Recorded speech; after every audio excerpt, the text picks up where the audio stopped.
hamilnya tuh katanya ada yang suka keluar anggur gitu. Hamil anggur itu juga.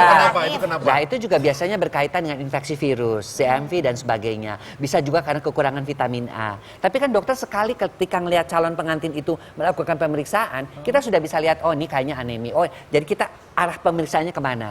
Nah, ketika itulah kita berdua ngobrol banyak dengan pasangan. Betul.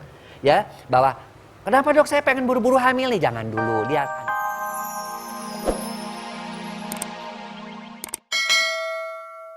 Jadi jangan hanya ngurusin gedung, undangan, baju dengan desainer dengan sebagainya, tapi jangan lupa juga yang penting itu kesehatan. Jangan sampai juga ada beberapa yang ternyata anemia, kurang darah, pas tamunya 1000 pingsan di depan pelaminan karena ternyata dia memang kurang darah. Jadi kita juga harus atur kapan kamu dapat haidnya. Jangan lagi menikah itu saat haid karena lemes kan.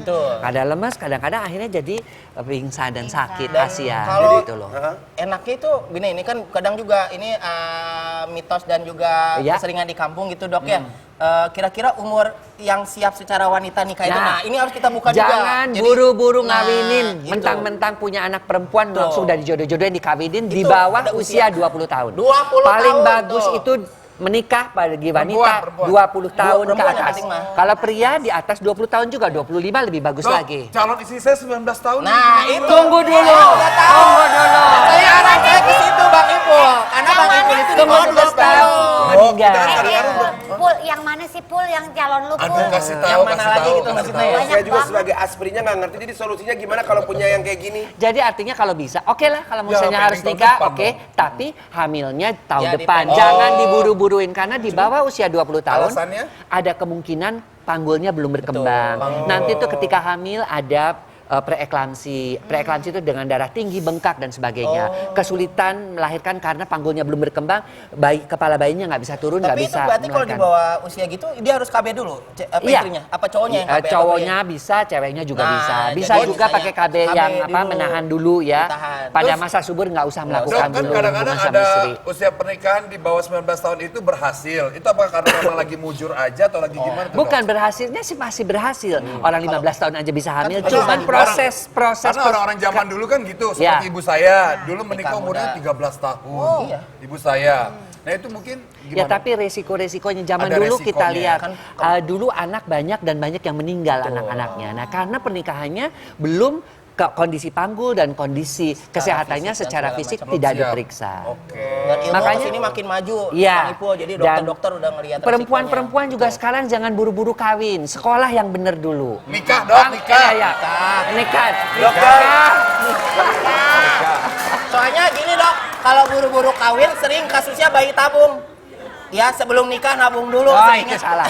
Ya artinya zaman sekarang itu apalagi dengan tingkat perceraian yang makin meninggi, wanita-wanita itu juga harus punya keahlian. Wanita-wanita juga jangan hanya menjadi ibu rumah tangga tapi juga punya kalau ada sesuatu dengan ya namanya suaminya tiba-tiba dapatnya maaf ya kucing garong, tukang kawin atau apa, si wanita ini dengan dia bisa bersekolah dia masih bisa membesarkan anaknya dengan baik. Nah dok, ini ngomongin mengenai golongan darah. Ini ada pertanyaan bagus banget. Golongan darah tertentu yang genetikanya sama sehingga tidak boleh menikah itu gimana? Jadi artinya kalau misalnya ada yang namanya resus positif, resus negatif. Jadi kalau kawin kadang-kadang sama bule, ya kan? Itu kadang-kadang bule itu resusnya negatif. Ini resusnya positif. Itu bisa terjadi. Ya, kemudian juga ada yang golongan darahnya ABO inkompatibilitas itu juga tidak kalau dia pun tidak matching itu bisa anaknya di dalam tiba-tiba meninggal. Jadi itulah perlunya konsultasi bersama dengan dokter. Berarti konsekuensi akhirnya nanti efek terburuknya meninggal bayinya. janinnya. Nah, jadi sementara tujuan pernikahan itu kan menghasilkan generasi yang lebih baik. Jangan sampai generasi yang dilahirkan itu juga cacat, autis dan sebagainya. Ada penyakit juga. Ya. Dokter, kalau perempuan suka ada yang maksudnya udah lagi hamil muda terus tiba-tiba hamilnya tuh katanya ada yang suka keluar anggur gitu. Hamil anggur Di luar. itu juga. Itu kenapa? Nah itu juga biasanya berkaitan dengan infeksi virus, CMV dan sebagainya. Bisa juga karena kekurangan vitamin A. Tapi kan dokter sekali ketika ngelihat calon pengantin itu melakukan pemeriksaan, kita sudah bisa lihat oh ini kayaknya anemia. Oh jadi kita arah pemeriksaannya kemana. Nah ketika itulah kita berdua ngobrol banyak dengan pasangan. Betul. Ya bahwa Kenapa dok saya pengen buru-buru hamil nih? Jangan dulu, lihat anemianya diobatin dulu, virusnya diobatin dulu. Mau kamu nanti anaknya nauzubillah min zalik misalnya cacat, otaknya berkapur atau matanya buta, kan nggak mau. Nah makanya itulah gunanya melakukan premarital check up. Dok, perlu nggak sih pada saat sebelum menikah, terus juga pas menikah sampai melahirkan, jangka waktu untuk konsultasi ke dokter itu perlu dijaga? Iya, perlu dijaga. Artinya kalau mereka hamil tentu minimal 3-4 kali ketemu dokter kalau hamil. Dokter yang sama. Ya, kalau dokter bisa. yang sama. Karena dokter itu rekam medik dan melihat perkembangannya sampai di mana. Dan jangan udah ini pindah lagi, pindah lagi. Saya mau cari yang cocok, yang deket, yang ini. Pertama kali harus sudah ditentukan. Karena pada dasarnya sih keilmuan dokter kandungan itu hampir sama, ya kan? Jadi dengan siapa aja. Yang penting adalah jangan justru yang cari yang rame, yang terlalu rame nanti semuanya disesar lagi, ya kan? Oh ini dokter ini bagus, dokternya Nah, padahal semua iya. ginekolog harusnya punya karena ilmunya kemampuan yang sama. Oke, satu lagi. Antara konsultasi ke dokter dengan olahraga itu ada hubungannya nggak dok? Olahraga untuk kewanitaan itu? Ya, jadi kita akan juga kan seringkali orang-orang merasa bahwa kalau udah punya anak, kayaknya nggak mau setelah melahirkan senam pasca melahirkan. Padahal itu Dianjurkan. perlu. Senam nifas itu perlu untuk mengembalikan organ-organ termasuk organ intimnya kembali kepada yang normal. Dokter pun juga menganjurkan. Menganjurkan. Maaf, Dok. Senam hamil juga. Kegel maksudnya? Iya, senam kegel juga. Jadi nggak usah lagi harus operasi untuk mengembalikan kepada semula, harus melakukan tindakan operasi yang betul. Itu murah meriah, selain juga mahal, resikonya banyak, infeksi dan sebagainya. Dengan senam, dengan olahraga yang baik, keharmonisan suami istrinya bisa tetap terjaga. Kalau misalkan kita nih pasangan baru nikah terus ingin cepat punya anak. Oh, tipsnya itu biar pasangan punya- baru apa lama? Oh nanti kalau balik lagi pengen cepet punya anak Enggak, lagi maksudnya kalau ada pasangan baru, kalau sekarang udah pasangan lahas. Tapi kan kali aja lagi program lagi, program ini. Gak usah jauh-jauh deh. Apa ini? Program Gak usah, lagi punya lu anak. jangan gitu kalau dia udah ada anaknya. Dok, saya bingung. Sampai detik ini saya belum punya anak, dok. Ya istrinya mana? Istrinya udah ada belum, Ada Pak? belum? Cari istrinya dulu. Iya, mau tips punya gimana? anak dari mana kalau belum ada yang Harus ada membuatnya perempuannya ya. calonnya? Iya. Dulu sih gimana sih lu? Tapi gimana benar pertanyaannya bagus Banyak deh Nata sih. dok. Kalau Iya. punya anak Ya. cepat mungkin Nah, pengantin nanti baru. ketika ketemu konsult ya untuk konsul Ya, sampai ada puluhan tahun nggak punya anak, ya, Dok. Iya. Kita udah jelaskan kondisi penyakit ini, langkah-langkahnya kita kasih tahu. Seperti virusnya diobatin dulu. Terus kamu masa suburnya bagaimana? Posisi variasinya kita ajarin Nah, juga. ngomong-ngomong masalah subur, buat wanita itu masa subur tuh bagaimana sih perhitungannya tuh? Ya, biasanya kita anjurkan, nanti kan kita tanya, haid yang pertamanya kapan? Siklus mensnya berapa? Oh, saya 28 hari pertamanya adalah tanggal 2, dok. Oke, berarti masa suburnya adalah hari ke-11 sampai dengan hari ke-17. Jadi 2 tambah 11, 13, tambah 19. Jadi 13 sampai 19 itu masa subur.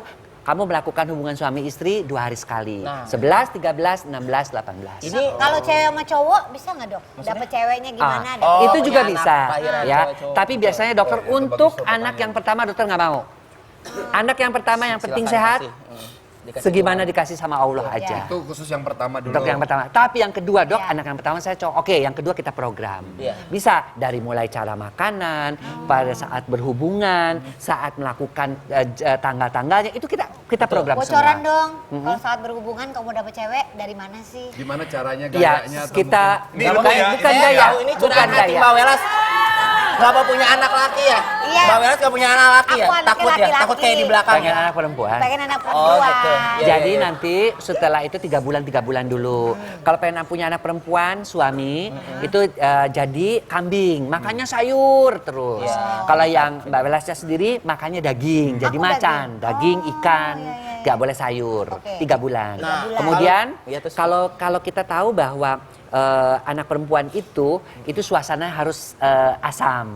Jadi Basah-basah ya? 15 menit sebelum melakukan hubungan suami Kasih istri cuka katanya.